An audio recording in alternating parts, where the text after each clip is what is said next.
Alma Sodnik je ena prvih emancipiranih filozofij ne samo v Sloveniji, ampak na svetu sploh. Primerjal bi jo lahko z Ankico Savič Rebac iz istega časa, ki je prav tako z antično filozofijo se ukvarjala v Skopju. Značilno za našo Almo je, da je tudi na oddelku delovala kot ženska, kot si je sama predstavljala žensko vlogo, se pravi s skrbjo za filozofijo in filozofe, in je kot taka ostala tudi v globokem spominu kot imenitna ženska, ki ni bila samo intelektualno vrhunska, kar dokazujejo še danes njeni teksti, ampak tudi človeško imenitna.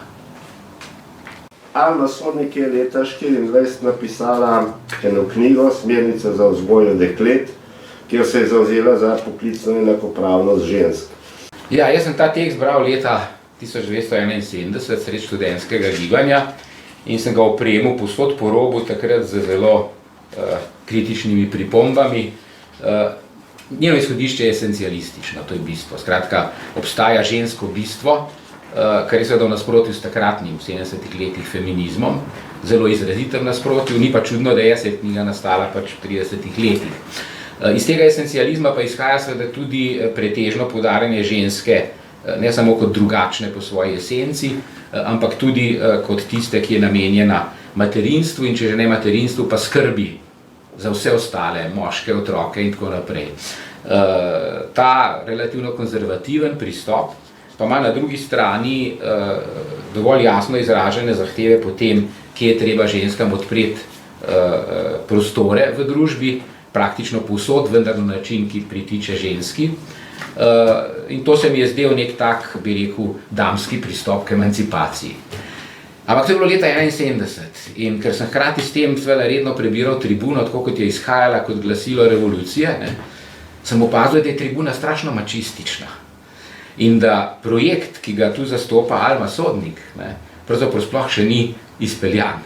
In da je tudi Alma Sodnik še vedno na nek način prevratna v svojem pogledu na to, kako se mora družba spremeniti v odnosu do ženske, da torej ni popolnoma odmuh to, kar je napisala, in da je ta sicer damski pristop, esencialistični, ženska, ki skrbi za svet, moške in otroke in tako dalje, da je vendarle na nek način še vedno treba iz njega izhajati, zlasti zato, da bi lahko kritično osvetlili, zakaj levica, tudi nova levica, še vedno ostaja tako izrazito enostransko, mačistično usmerjena.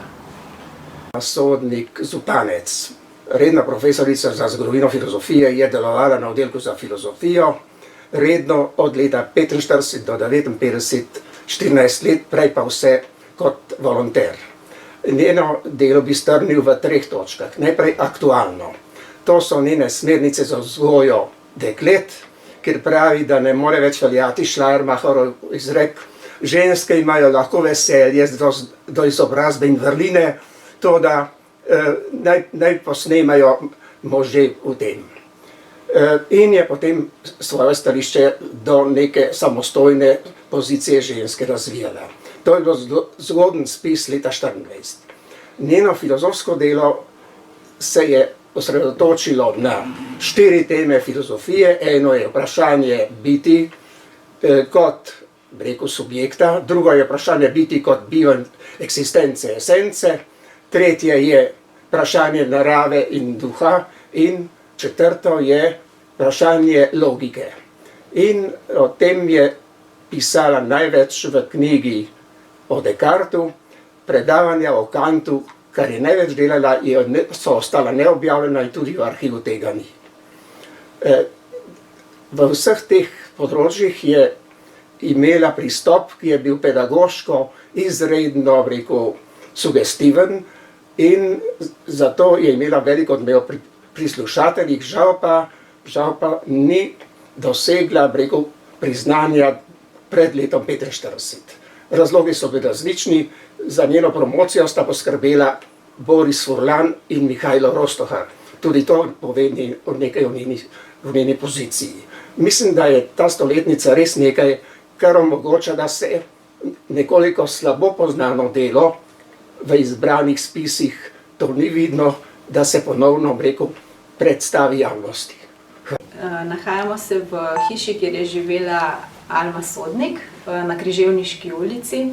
Živela je tukaj cela družina z njeni 2 sestri in ta portret je naslikala njena sestra Anica Sodnik, Anica Zupanec Sodnik. V družinskem albumu hranimo kar nekaj njenih fotografij in ena izmed teh prikazuje njo z otrokom na oknu njenega stanovanja. To okno se nahaja v prvem nadstropju te hiše na Križevniški ulici in gleda na vrt na Zoisovo ulico. Gremo lahko pogledati, kje je to okno. Ja, pogledaj.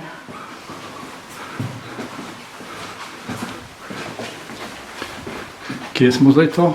Tukaj so te prostori, v katerih je živela Alma Sodnik, kjer živimo mi danes.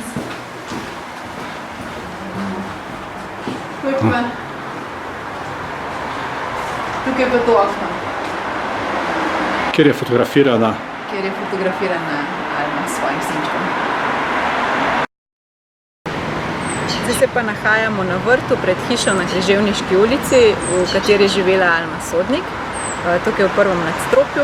Za mano je to okno, ki ga vidimo tukaj na sliki, na kateri je Alma Sodnik s svojim sinom, Santom, dojenčkom. In tukaj za mano je to okno v prvem nadstropju in vidite pa mojo hči Luno, ki je pranečakinja od Alme Sodnik. Jaz sem Luna, stara sem 9 let. Vem, da sem jaz